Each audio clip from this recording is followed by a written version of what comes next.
할렐루야. 이번 주 토라 포션은 때짜베라는 말씀으로 명령하다 이런 뜻을 가진 주제로 나갑니다. 출애굽기 27장 20절에 보면 이스라엘 자손에게 명령하실 때에 그 내용은 뭐냐 하면 첫 번째, 감나무로 짠 순수한 기름을 가져오라. 그래서 이 감나무로 짠 순수한 기름은 우리가 감나무에서 올리브나무에서 기름을 짤 때 첫 번째 나오는 기름을 이야기합니다. 그 기름은 계속 짜고 또 누르고 이렇게 계속해서 힘을 주어서 몇 단계의 기름이 나오게 되는데 가장 처음에 나온 순수한 기름을 의미하죠. 그래서 백성들에게, 이스라엘 자손들에게 기름을 가져오게 해라. 그래서 그 기름이 의미하는 쉐멘이라는 기름이 의미하는 것은 우리가 이제 그 기도를 의미한다라고 볼 수도 있습니다. 그래서 기름이 한 방울 한 방울 짜여져서 한 방울 한 방울 누르고 매일 조금씩 또 애를 쓰고 해서 기름이 모이는 것처럼 그렇게 그러한 기도가 쌓인 그 의미를 가지고 있죠. 그래서 예수님께서 겟세마네 동산에서 기도하실 때도 땀방울이 핏방울이 되도록, 그래서 그분의 그 기도는 그 겟세마네라는 이름의 뜻 자체가 기름 짜는 틀이라는 뜻이 있죠.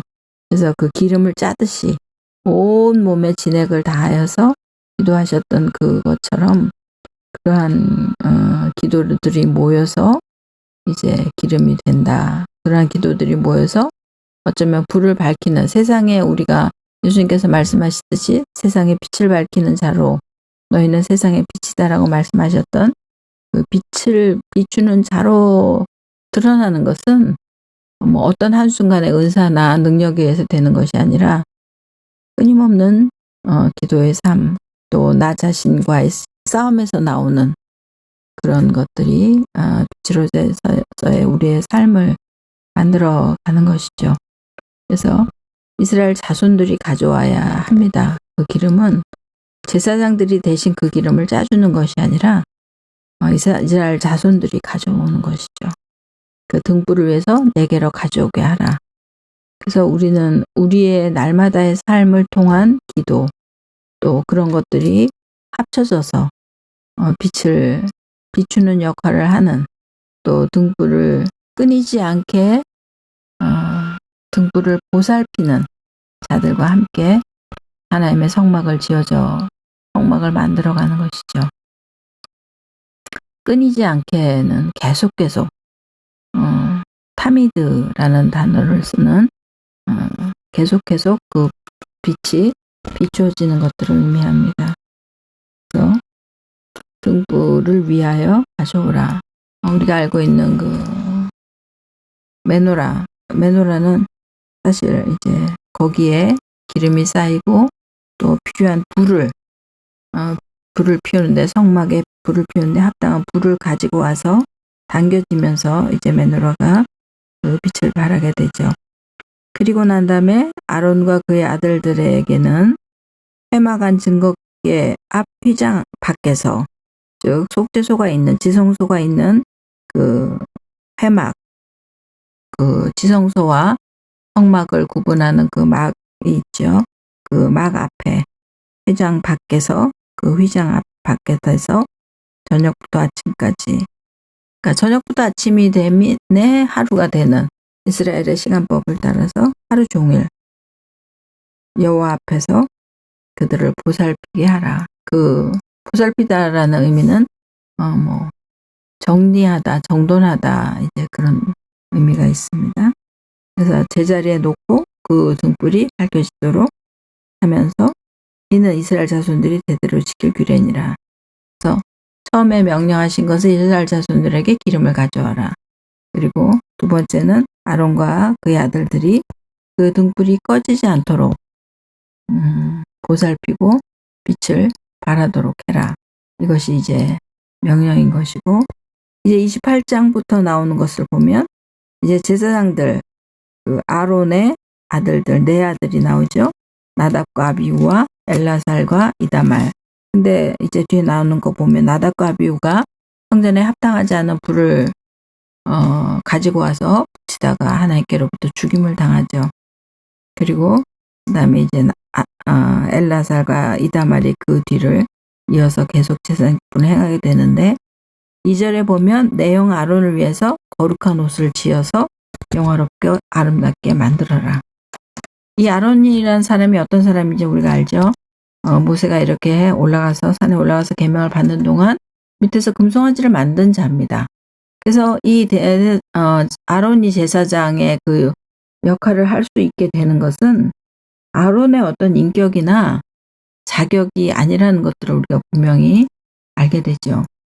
그래서 아론이 이 역할을 하게 된 것은 바로 주님께서 말씀하신 아론을 위해서 지어진 거룩한 옷 때문에 그렇습니다. 그래서 그 제사장이 옷을 입혀 주었기 때문에 아론이 제사장이 된 것이죠. 이것은 굉장히 중요한 우리에게 가르침을 줍니다.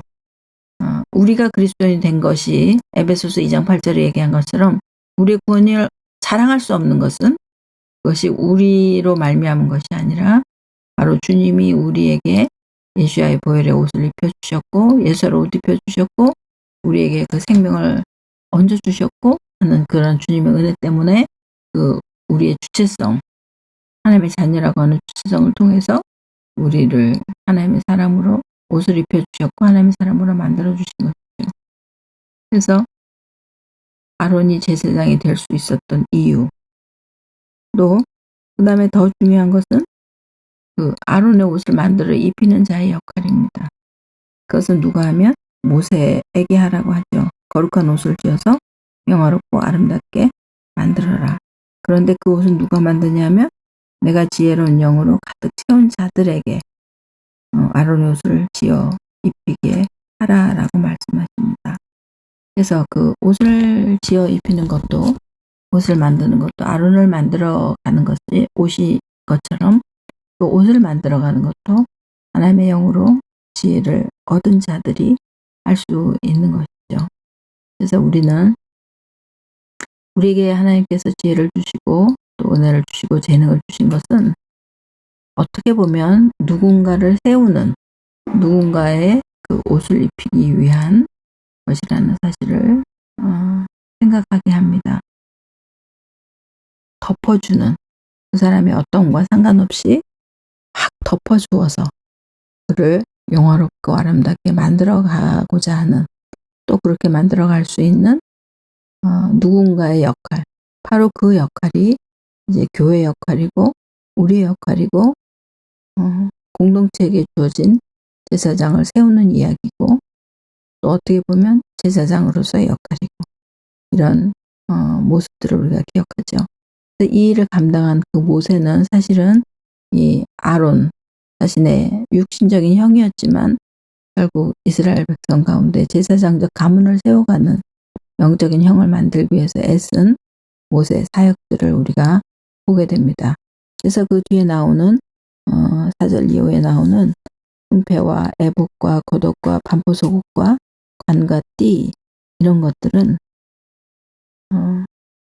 그래서 여기 금색실, 청색실, 자색실, 홍색실, 가늘게꼰 배실 이런 실들로 에봇을 짓고 또 에봇 위에 띠를 띄우고 호마노에다가 이스라엘 아들들의 이름을 새기고 이런 아주 구체적인 그 제사장의 의복의 옷은 사실 에베소서 6장에 나타난 우리가 알고 있는 그 전신갑주와 대비해서 볼 수 있는데 에베소 6장의 전신갑주는 어떤 면에서 로마 군인의 옷이 아니라 이런 제사장의 의복이 상징하는 제사장의 의복인 것이고 또 로마 군인의 옷이 될 수도 있는 것이고 바로 우리 신약시대 그리스도인들의 옷인 것이죠.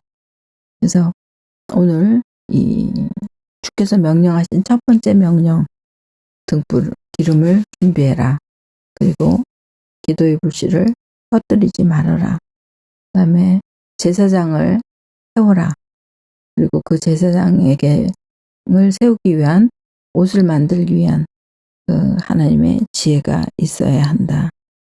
그런 지혜는 하나님께로부터 와야 하고 우리는 그 지혜를 구해야 하며 그 대제사장이 입는 그 에봇에서의 중요한 또 하나의 그 장식은 바로 12 아들, 이스라엘 12지파의 아들들의 이름을 새긴 그 호마노를 어깨 위에 물리게 되는 이 에봇의 옷을 통해서 우리가 세워나갈 제사장의 모습은 바로 이스라엘 12 아들들을 기초로 한, 그래서 그들을 통해서 하나님의 나라를 완성시켜 나가야 할 이 신약시대의 제사장적 의미를 우리에게 다시 한번 새기고 있습니다.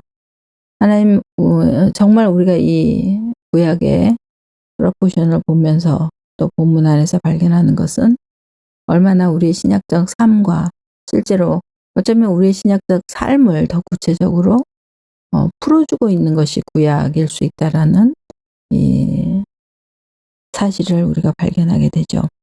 그래서 오늘 주께서 우리를 불러서 백성을 삼으시고 이제 또 그 백성된 자에게 주님이 신뢰하시면서 주신 명령들을 지켜나가는 모습으로 오늘도 우리가 신실한 하나님의 백성으로 사는 하루가 되기를 축복합니다. 샬롬.